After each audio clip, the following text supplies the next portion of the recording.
But about 10 years ago, I was in a position in my life to where I was a projected first-round draft pick.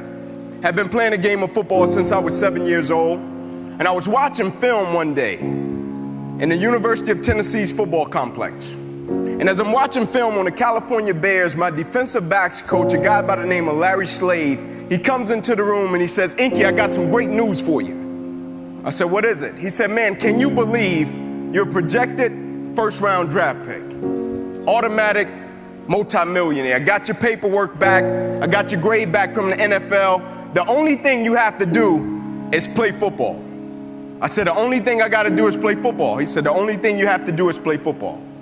I drop the clicker, I get up, I run out of the room, I get my phone out, I call my mother and my grandmother, I get them on a three-way, and I said, "Listen," I said, "after this season, we will never struggle again."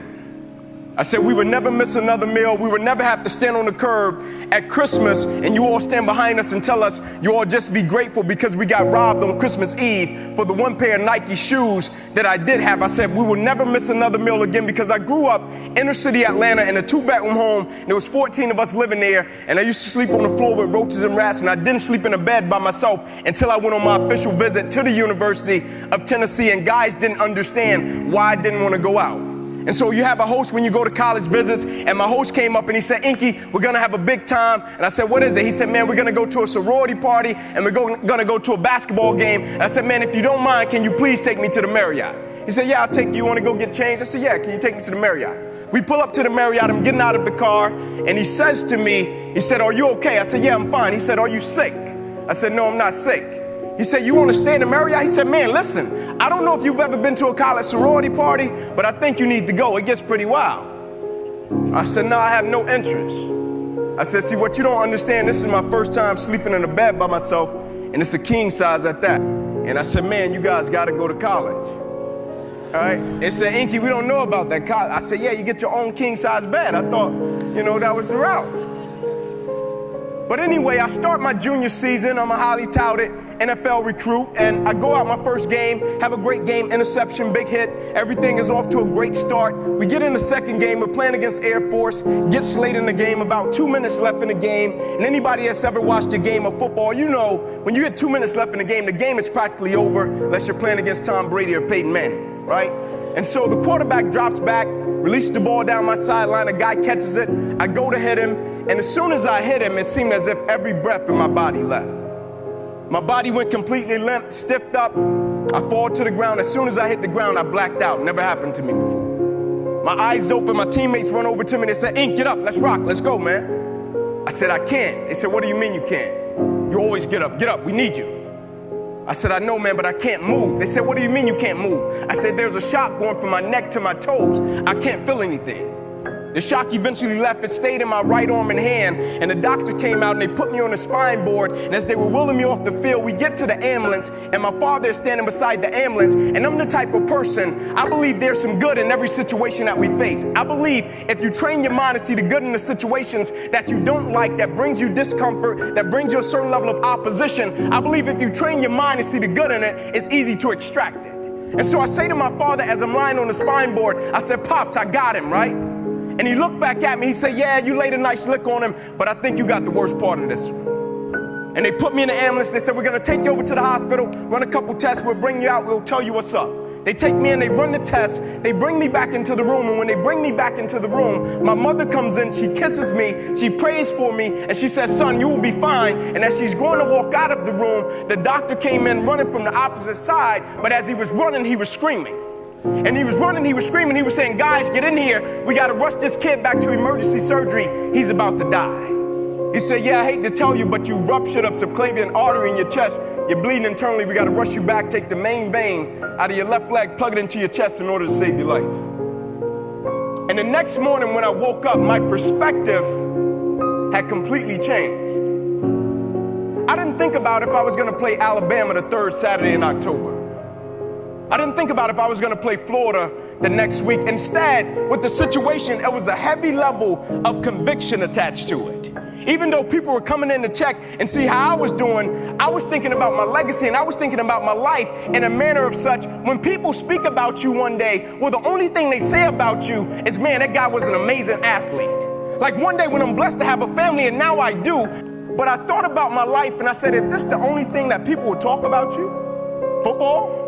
Like, well, the only thing they say is, man, that guy, I remember he was 165 pounds. He bench pressed 325 pounds. I remember when he ran a 4.38 in a 40-yard dash. Or will my life have something of substance and value attached to it? Will I just be this efficient but not effective individual? I did things right, but I never did the right thing. Like, will my life have something of substance and value that when people can see me and they can point to me, it makes them want to raise the standard and excellence in everything that they do and everything they're connected to and everything that they're a part of? Or will people just say, man, this guy was a great jock, he was a great athlete? And when I got out of that hospital, I thought I was driven when I played sports. I thought I was dedicated and committed when I played sports. But there's a quote that says, when do a person start to really live? When a person has faced death. And I came in contact with death, but I beat it and I conquered it and I survived. And I felt as if somebody pulled the shades up on my life and they said, now you see life for what it's really worth. My perspective had totally changed. And I went to rehab for my arm for 2 years, 7 days a week, straight. And they would order me different machines. They would get me an arm skateboard. They would get me different things that I could breathe in because they cut me 6 times down my left thigh. They cut me 1 time across the left side of my neck, 1 time across the right side of my neck, twice through my right ribs. They cut out my right pec. They put 350 staples in my body and they bandaged me from my neck to my knees. I had to learn how to walk again. I went from bench pressing 325 pounds, jumping a 40-inch vertical, to now my roommates had to help me take a bath because there were certain incisions that I couldn't get wet. And I went to rehab for 2 years, and the doctors, at the end of every visit, I would step up and I would say, man, is there anything that you could tell me? Like, can you give me anything? Are you seeing anything? Any nerves regenerating? Are you feeling anything? Can you tell me something? And the only thing they would say at every visit, come back tomorrow, for 2 years. And so one of my last visits, I got up off the table. I'm a pretty positive guy, speak life. You know, I believe in looking at situations with the right perspective. And I jumped up off the table and I said to the doctor, I said, man, are you seeing anything? Can you give me any good news? And he said to me as he dropped his head, he said, Ink, you probably will never be able to use that arm or hand again for the rest of your life. And I responded to him and I said, physically. And he said, physically? That's interesting. I said, yeah, physically. I said, physically, you know, I can't punch anybody with my right. I got a mean left, right? I got a mean left hook. I can't do a lot of things that I want to do with my right. I can't. You know what's one of the coolest things that I thought was as a kid, right? It wasn't anything with athletics, and I was a four-sport athlete. But one of the coolest things that I thought about my whole life, right? When I was a kid and I grew up in this community, I saw everything by the time I was a senior in high school. I saw murder. I saw people get robbed. Saw people get stabbed. I saw drugs being sold. I saw people use drugs. That's why I never touched any of it. But when I was a kid, there was a swimming pool on the other side of the tracks in my neighborhood, right? Other side of the tracks, swimming pool. And I would walk past the swimming pool all the time. And the coolest thing in the world to me, not just what's in the world, the coolest thing was when I would see a father and he would grab a kid and he would throw him up and he would catch him. And they would laugh and they would smile. And I would always stand on the fence and I would say, man, I can't wait until one day I have my wife and my children. And I could take him to a pool and I could throw him up and I could catch him and I could see him smile. And when the doctor looked at me and I said, physically, I said, I can't do some of the things that I wanted. I can't throw my kid up like I wanted to in the pool. Like some of the things I can't do. I said, but I could use this arm every day for the rest of my life by the way that I live my life, because I would never let a circumstance or a situation define my life. Adversity is adversity. And the reason I love adversity is because you don't judge a person's character by where they stand when everything is all good. Everybody can stand up and do good when everything is all good. Everybody can smile when it's sunshine. Everybody can do right when everything is going right. Everybody can do that. But everybody can't face opposition, adversity, and challenges and say, I've been waiting on you to come. I'm going to embrace you and I'm going to figure out a way to use you, because you would never turn me into a different person. You would never make me a person that people don't recognize before the adversity. You ever seen a person that faced something and you don't even recognize them? Like the thing I've learned about life, like everybody is in different businesses, you know, per se. But at the end of the day, we're all in the people's business. And what I mean by that is every day we have a chance to impact somebody's life.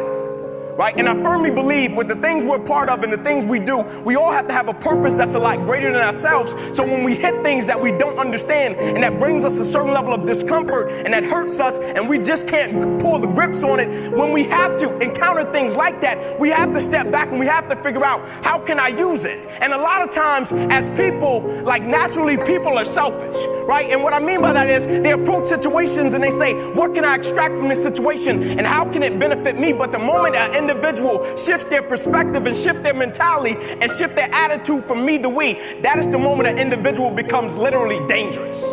Because now an individual is attached to purpose and mission. And when you have an individual that's attached to purpose and mission, it's not too many things that's going to stop them. You see, my football career ended, but my reason for why I lived my life, it never did. I just had a paralyzed right arm and hand. My mentality wasn't paralyzed. My spirit wasn't paralyzed. My drive wasn't paralyzed. My dedication wasn't, my commitment wasn't, I was the same man. I just had an extra boost of energy for why I lived my life. I wear this as a badge of honor. Every single day, the adversity, the opposition that life sent to break me, I wear it as a badge of honor because I understand every day of my life, I represent something.